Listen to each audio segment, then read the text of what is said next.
All right. Well, good evening from my living room. My name is Wesley Ray, and I am giving this presentation for a class at GCU. My content area, I teach sixth graders. Actually, I teach sixth grade life science. My degree's in biology, though, so in an adult setting or in an adult background, my content area is gonna be biology or it's gonna be life sciences, if it's micro or anything like that.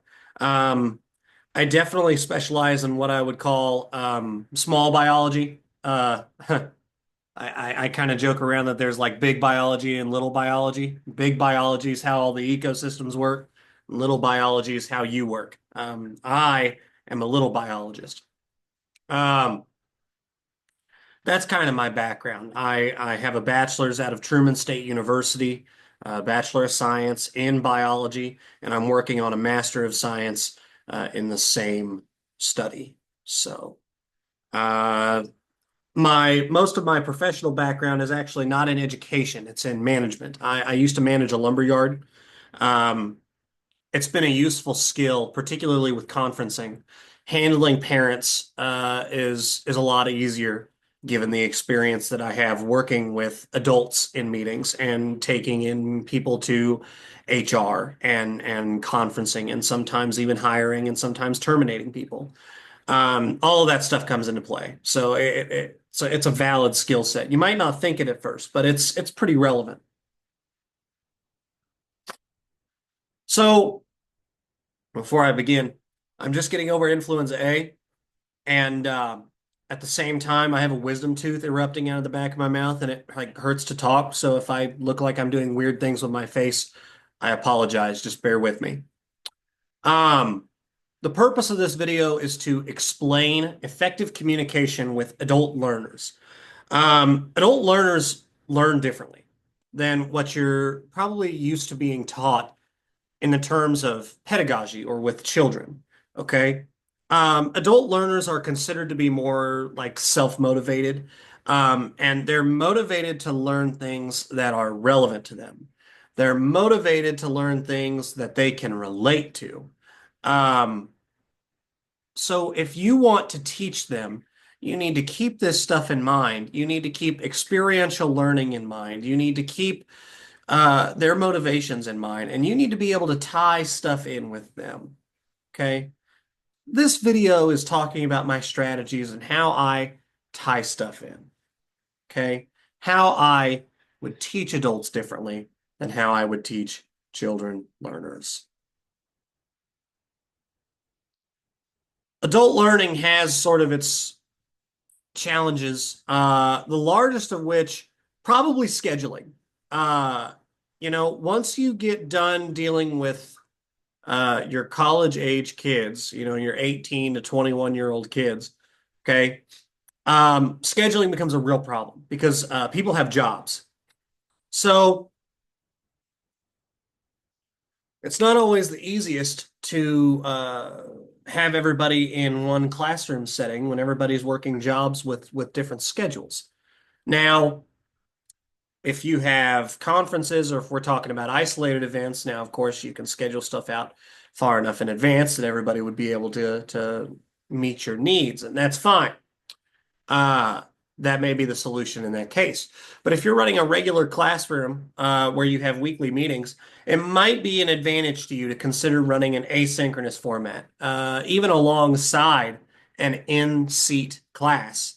Record it and post it so that people can go online and watch that video and learn as they have time with their own schedule.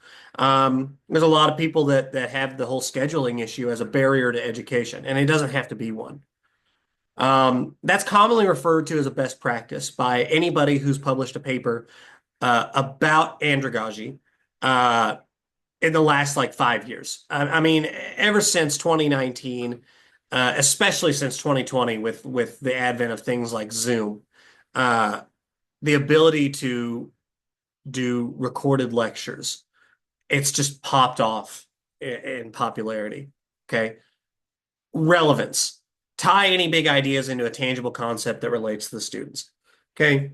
In sixth grade, when you all learned pre-algebra for the first time, most of you probably sat there thinking, when am I ever gonna use this? But you couldn't leave school because you were a sixth grader. Okay, well, they're not sixth graders anymore when we have them in an adult learning session. And if the thought crosses their mind, when am I ever going to use this? They can just get up and leave, and they don't have to listen. Um, so explain to them as you're teaching why it is relevant and how it ties in. Okay. If you're teaching some biological concept, then teach it in the terms of some disease that's relevant to the area, or teach it in terms um, of some technology that's being created to combat that, that might be of interest to the people in your class. And keep in mind experiential learning. You're going to have people of all kinds of backgrounds. You're going to have people of all kinds of disciplines. And you've got to be able to make learning interesting to them.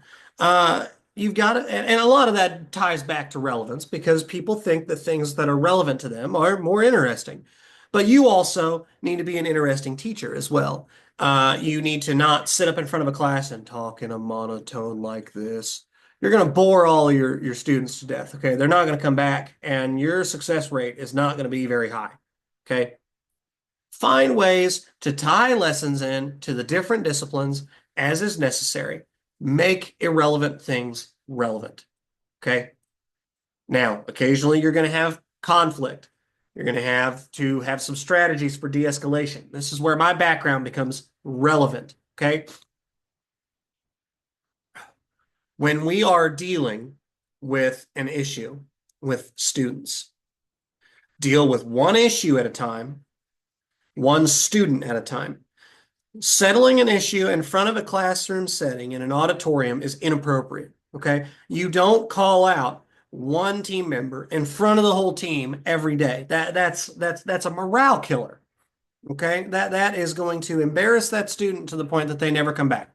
What you do is you quietly pull that student aside, either even during class or ideally before or after a class, and you say, "Hey, I understand that you have some concerns about this topic. Let's talk about that." And one issue at a time. Okay? When you're in that conferencing session, and you're talking about an issue, don't allow the student to go, "Oh, but in this case, you say, okay, but I'm not talking about that case." And it's that easy. You say, I'm not talking about that case. I'm talking about this specific instance right now. Okay? Because at the end of the day, you want to effectively communicate, you want to settle concerns, but you're not getting taken along for a ride. Okay? They are coming to you for help ultimately, and that does not mean that they have to control the narrative and control the discussion. So don't let them. Facilitate a peaceful discussion and discussions that occur without discipline. If there are students in your class that have a disagreement, okay, now that's something that we might do a little bit more publicly because a public disagreement can turn into forum debate, and that's an educational experience. Let's say you're in a classroom where there's a political discussion going on, like an argument about abortion or another hot topic, whatever the hot topic might be. And somebody might point out, this issue to support it. The other person might point out this issue to go against it.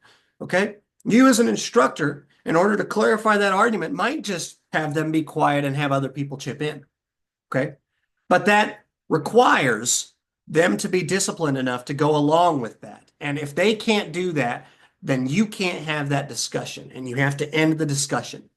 That's where you end the discussion during the class. And if it has to be had, you pull them outside and have the individual discussion. Okay.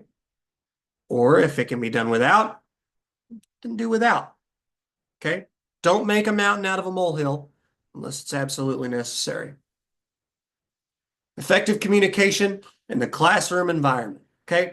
Positive classroom dynamics are associated with better academics. It's a well-established fact. So you've got to try to establish a positive classroom dynamic. It's going to make you a better teacher. How do you do that?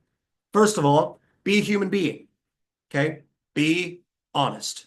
Be approachable. Don't be a robot. Don't live by policy. Live by humanity. Be a human being. Okay.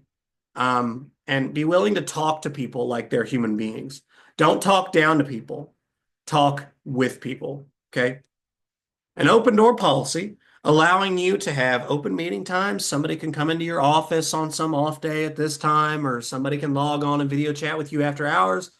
Okay. Those are all great ways to make you seem available to your students. And they're going to appreciate that. Okay. They're going to think more of you for having that.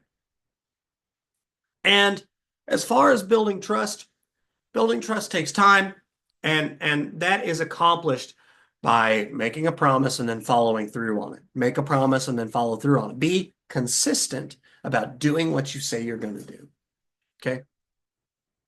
As far as building it between students, collaborative assignments. Have them work together. When they work together, they're going to learn about each other. They're going to get used to working together, and they're going to figure out how to work together well, or they won't. But either way, you'll have a more positive classroom dynamic. And at the risk of going over time, I'm gonna leave it at that. If you have any questions, please reach out to me by email. Thank you.